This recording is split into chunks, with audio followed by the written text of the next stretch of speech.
नमस्कार दोस्तों, मैं प्रभु सर आप सभी सामान्य साथियों का आपके अपने सेशन में हार्दिक स्वागत और अभिनंदन करता हूं। उम्मीद करता हूं कि आप सभी लोग स्वस्थ होंगे, मस्त होंगे।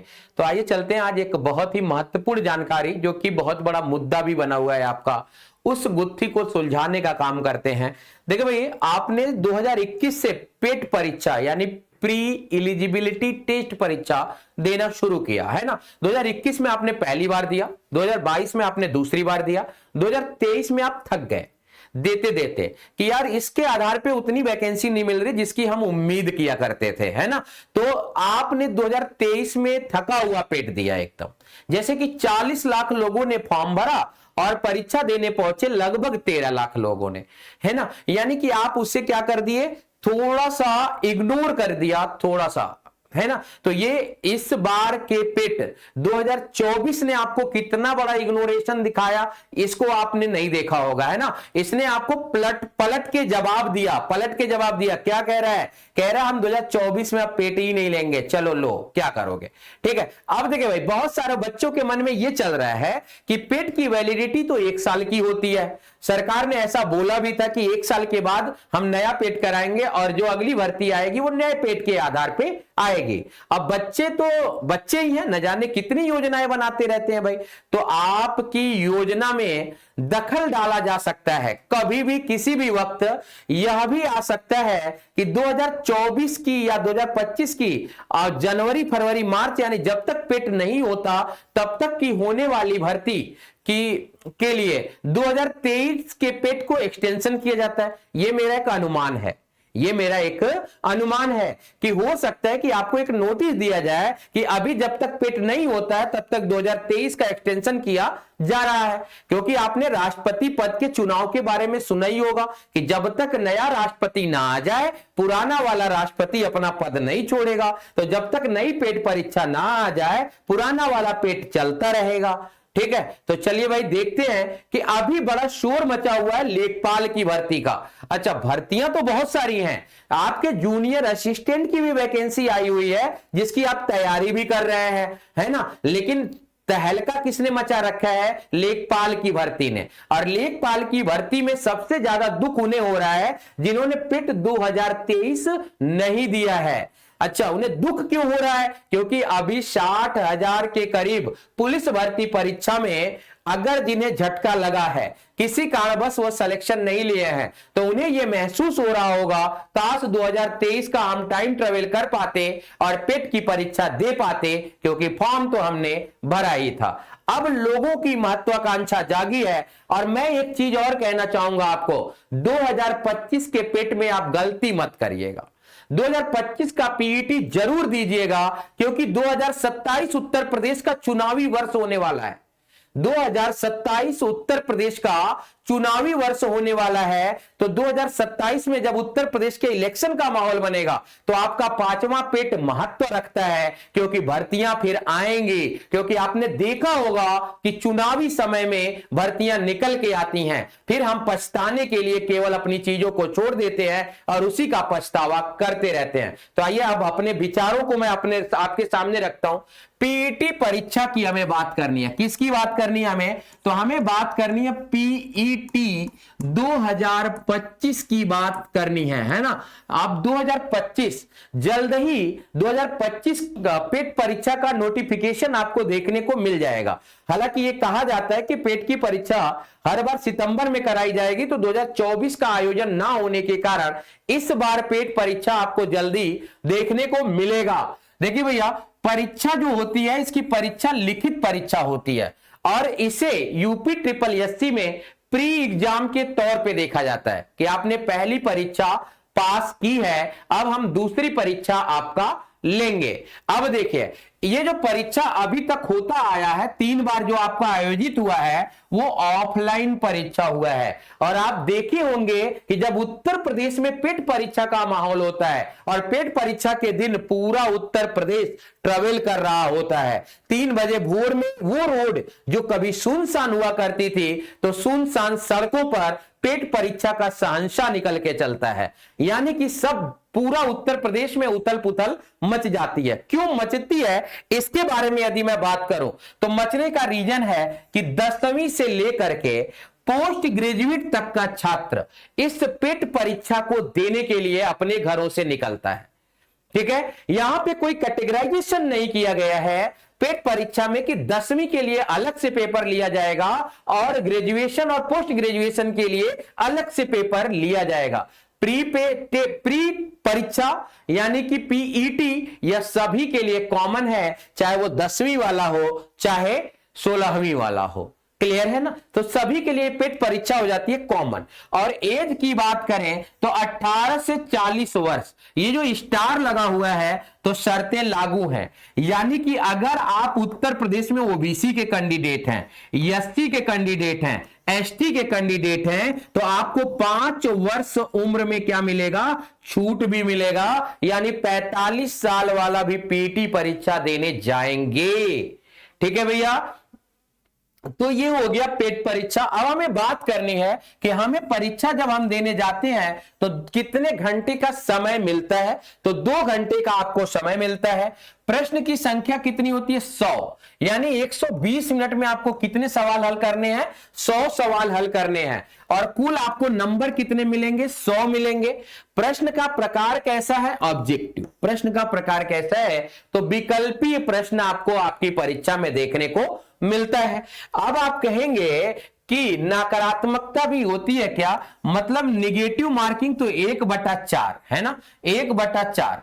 1/4 का मतलब है कि अगर आपने एक सही उत्तर दिया है, एक सही उत्तर दिया है, तो 4 गलत सवाल करने की अथॉरिटी मिल गई है।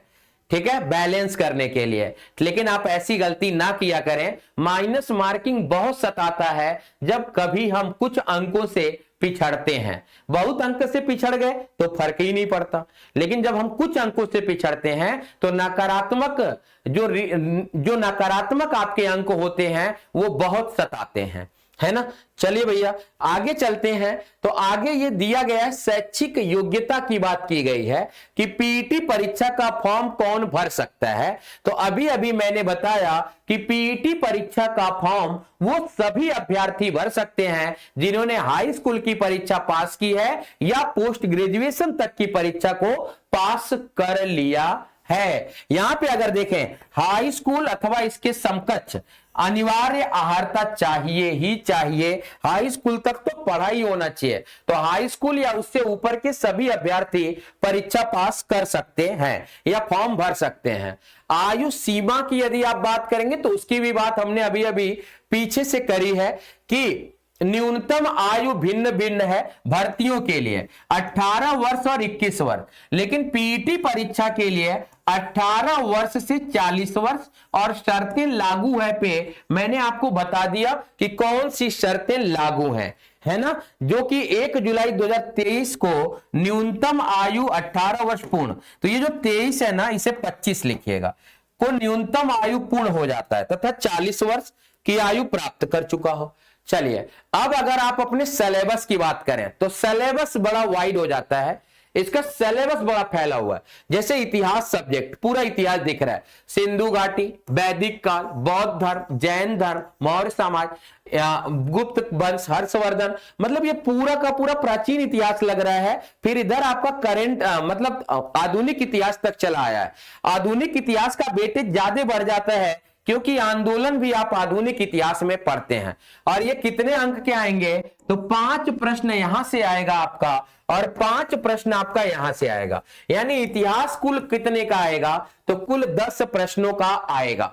अच्छा देखिए भाई, ऐसे नहीं पढ़ेंगे कि इतिहास 10 प्रश्नों का आएगा, फिर वो पढ़ने का तरीका गलत हो जाता है। क्योंकि इतिहास जो 10 प्रश्नों का आएगा तो उसमें 5 प्रश्न केवल क्रांति से आएंगे, है ना, ये भी याद रखना है। आगे देखिए, भारत के भूगोल की बात करेंगे जहां से 5 अंक फिर से आपको देखने को 5 प्रश्न मिलेंगे, उनके लिए ये टॉपिक दिए गए हैं।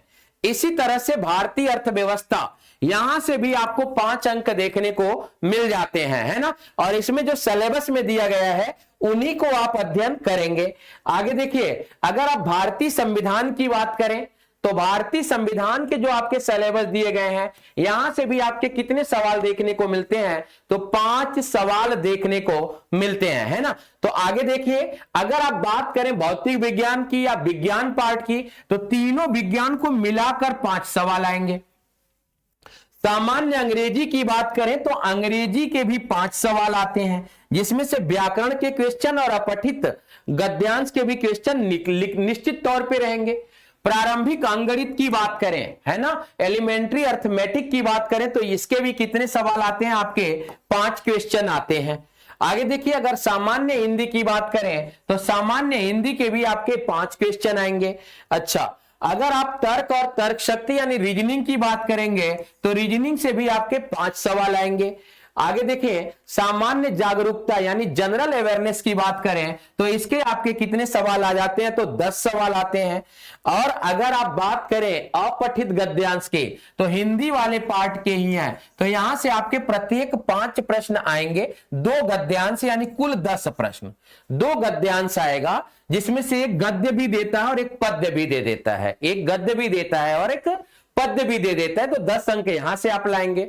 अच्छा, ग्राफ की व्याख्या और विश्लेषण जिसके 5 प्रश्न होंगे और 2 ग्राफ के सवाल होंगे, तो कुल 10 अंक आपके हो जाते हैं। तालिका की व्याख्या और विश्लेषण और 5 प्रश्न होंगे और 2 तालिकाएं होंगी, तो फिर 10 प्रश्न, यानी कि डीआई से, है ना, डीआई से आपके कुल सवाल, डीएसडीआई मिला करके डेटा स्ट्रक्चर और डीआई से कुल 10-20 सवाल हो जाते हैं आपके। ठीक है, अपकमिंग वैकेंसी कौन सी लगी हुई है, तो वीडियो, हालांकि अभी वीडियो बीपीओ का फॉर्म भरा हुआ है, उसका पेपर नहीं हुआ। लोअर पीसीएस जिसकी मोस्ट संभावना है 2023 के पेट पे आने की। जूनियर असिस्टेंट इसकी वैकेंसी आई हुई है, लगातार बच्चे अपनी तैयारी में लगे हुए हैं। ट्यूबवेल ऑपरेटर, बोरिंग टेक्नीशियन और लेखपाल की भर्ती भी लगी हुई है आपकी। यह माना जा रहा है कि यह 2023 के पेट परीक्षा पर आधारित हो जाएगी, है ना। तो 2 वैकेंसियां लोअर पीसीएस और 2023 के पेट पर होगी, लेखपाल भी 2023 के पेट पे होगा। अगर लेखपाल का अभी नोटिफिकेशन आपको देखने को नहीं मिलता है तो बहुत जल्दी आपको पीईटी परीक्षा का नोटिफिकेशन देखने को मिल जाएगा 2025 का। अब ये किसी दिन भी बम फट सकता है, बड़ा विस्फोट हो सकता है, तो मैं आपको कहूंगा आप कमर कस के चलिएगा, चुनावी वर्ष आने वाला है उत्तर प्रदेश का। ठीक है, तो आप प्लीज पेट परीक्षा को 2023 की तरह अंडर एस्टिमेट नहीं करेंगे, है ना। चलिएगा नेक्स्ट की बात करें भाई, तो यूपी ट्रिपल एससी की आपकी जूनियर असिस्टेंट की वैकेंसी आई हुई है, जिसमें कुल सीटों की संख्या 8214 है। कुल विशेष सीट मिला करके और जनरल सीट मिला करके 8214 कुल सीटें हैं। और आपके लिए एक बैच हमने लॉन्च किया है मात्र 499 रुपए में, जिसकी वैलिडिटी भी एग्जाम तक रखी गई है। इसमें आपको कंप्लीट रिकॉर्डेड बैच मिलेगा, है ना। पहले से क्लास रिकॉर्डेड है, वो क्लासेस आपको मिलेंगी। देखिए पहले ही बताया जा रहा है कैसा बैच मिलेगा, रिकॉर्डेड बैच मिलेगा। जूनियर असिस्टेंट के लिए ही स्पेशल वो क्लास पढ़ाई गई होगी। ठीक है, चलिए आगे देखिए, तो आप ज्वाइन हो सकते हैं यहां पे यदि आप इस वैकेंसी के लिए एलिजिबल हैं। ठीक है, तो आपको आज पीईटी 2025 की जानकारी मैंने दी, और पीईटी 2025 के लिए भी कमर कस के तैयार रहिएगा, क्योंकि 2023 ने बड़ा रुलाया है। तो अब हम ऐसा कोई काम नहीं करेंगे जिससे कि हमें पछताना पड़े, है ना भैया। जब चिड़िया चुग गई खेत तो बाद पछताए होत का, है ना। तो चिड़िया को अब हमें खेत चुगने ही नहीं देना है, हम उससे पहले खुद चुग लेंगे। तो आज के लिए इतना ही। आज का सेशन अगर आपको समझ में आए तो शेयर जरूर करिएगा, क्योंकि पीईटी 2025 आपके लिए इंपॉर्टेंट है। धन्यवाद, नमस्कार।